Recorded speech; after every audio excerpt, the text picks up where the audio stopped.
وصل اللهم وبارك على سيدنا محمد وعلى آله وصحابته أجمعين. إن الحمد لله سبحانه وتعالى نحمده ونستعينه ونستغفره ونستهديه ونعوذ بالله من شرور أنفسنا ومن سيئات أعمالنا. من يهده مولانا سبحانه وتعالى فهو المهتدي ومن يضلل فلن تجد له وليا مرشدا. وأشهد أن لا إله إلا الله وحده لا شريك له، وأشهد أن سيدنا وحبيبنا وعظيمنا وقائدنا وقدوتنا ومصطفانا محمد صلى الله عليه وسلم. اللهم صل وسلم وزد وبارك على سيدنا محمد صلاة تخرجنا بها من ظلمات الوهم وتكرمنا بها بنور الفهم وتوضح بها عنا ما أشكل حتى يفهم أنك تعلم ولا نعلم وأنت علام الغيوب. اللهم صل وسلم وزد وبارك على سيدنا محمد وعلى آل سيدنا محمد صلاة تخرجنا بها من ظلمات الوهم وتكرمنا بها بنور الفهم وتوضح بها عنا ما أشكل حتى يفهم أنك تعلم ولا نعلم وأنت علام الغيوب. ثم السلام عليكم ورحمة الله تعالى وبركاته. طبتم وطاب ممشاكم وتبوأتم من الجنة منزلا وأنتم في بيت من بيوت الله وفي مسجد خليفة رسول الله صلى الله عليه وسلم أبي بكر الصديق، وأنتم في حي بن رشد 108 كيلومتر من عدن. أهلا وسهلا بكم. عدنا والعود أحمد إن شاء الله وحسنا. موضوعنا اليوم أحبتي في الله، ونحن في بداية العطلة الصيفية، ونحن إذ نقف وإياكم يوم 15 اليوم الوطني للطفولة وحماية الطفولة من الضياع وحماية الطفولة من المخدرات. نحن وإياكم نستقبل هذا الصيف. أود أن يكون هذا الصيف صيف القرآن الكريم، تشجيع أبنائنا وبناتنا على القرآن الكريم وحفظ القرآن الكريم، والمدارس القرآنية مفتوحة، وخاصة في هذا المسجد معلمين قرآن واقفون وساهرون وبالأفواج.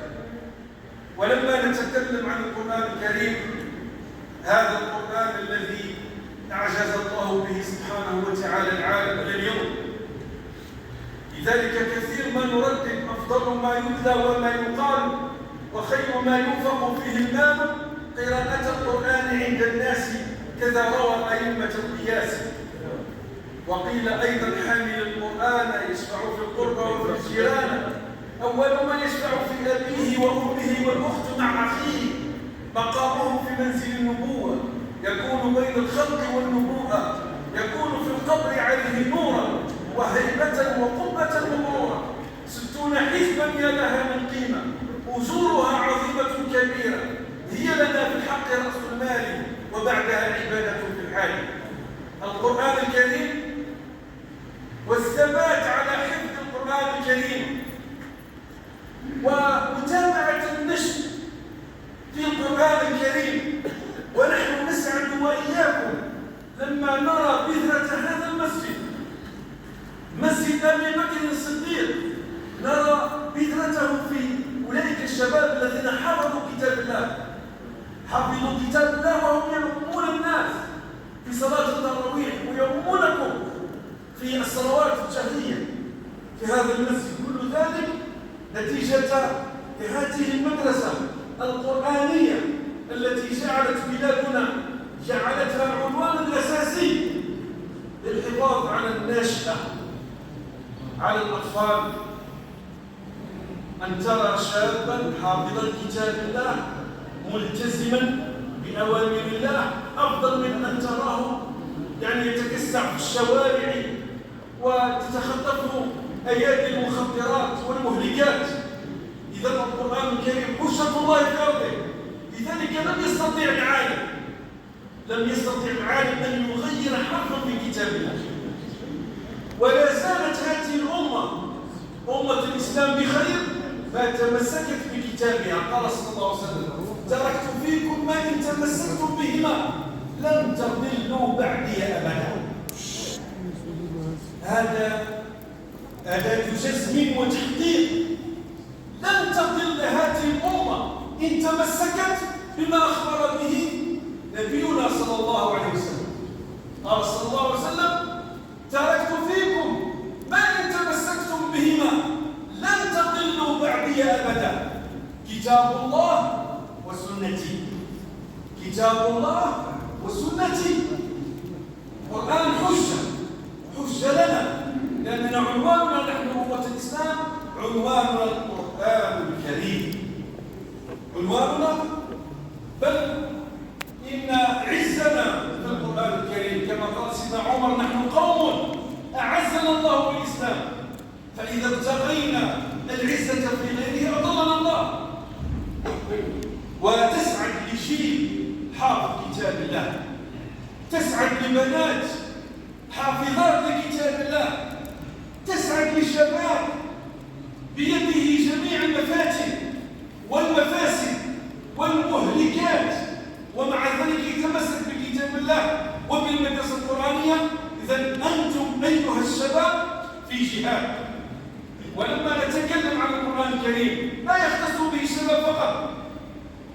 القرآن الكريم لا يختص به الشباب بل حتى الشيوخ الكبار.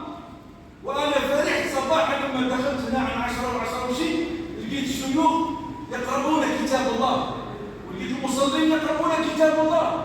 هذا امتداد لما كان عليه سيدنا محمد صلى الله عليه وسلم، امتداد في حفظ القرآن، قراءة وتدبرا وعملا بالقرآن الكريم، حتى لا نقع وإياكم في تلك الآية في سورة الإسراء: وقال الرسول يا ربي إن قومي اتخذوا هذا القرآن مهجورا. قيل هجران التلاوة وهجران التدبر وهجران العمل. هجران التلاوة تنقطع تلاوة القرآن الكريم. لذلك نحن في صويت نعقد من 99 إلى 2011 كان الحزب راتب في هذا المسجد، حتى دخلت بيننا أيادي التشويش، فصرنا نسعد لما نرى شيخا كبيرا وشابا صغيرا يقرأ القرآن الكريم وحاكم المصحف. اللي كنا التسعينات 4 سنين نصروا عنه ساعة الصبح ما نطلعوش للظهر ما نسمعوا كروشاج هكذا. اش بعد خير اللي في عرض. لذلك اللي رايح الفمو ويقول راه ما عاش الثورة الثانية هي الجمر. نسأل الله سبحانه وتعالى أن لا تعود، كما نسأل الله سبحانه وتعالى الأمن والسلامة لبلادنا، كما نسأل الله سبحانه وتعالى أن يولي علينا خيارا، وأن يصلح ولاة أمورنا، وأن يشد من أزرهم ويشد على يديهم للصلاح والفلاح والاستمرار بهذه البلاد إلى النجاة. كما نسأل سبحانه وتعالى أن يجعلنا إخوة على سرور المتقابلين. ما كنا خوت، كأننا خوت، تعيا الدور ترجع قوله سبحانه وتعالى إنما المؤمنون إخوة. قول واش بغيت تقول، لكن دور العالم كامل ترجع إنما المؤمنون إخوة. هذا كلام ربي سبحانه وتعالى. سبحان ربك رب العزة عما يصفون وسلام على المرسلين والحمد لله رب العالمين. واسمحوا لي إن أطلت.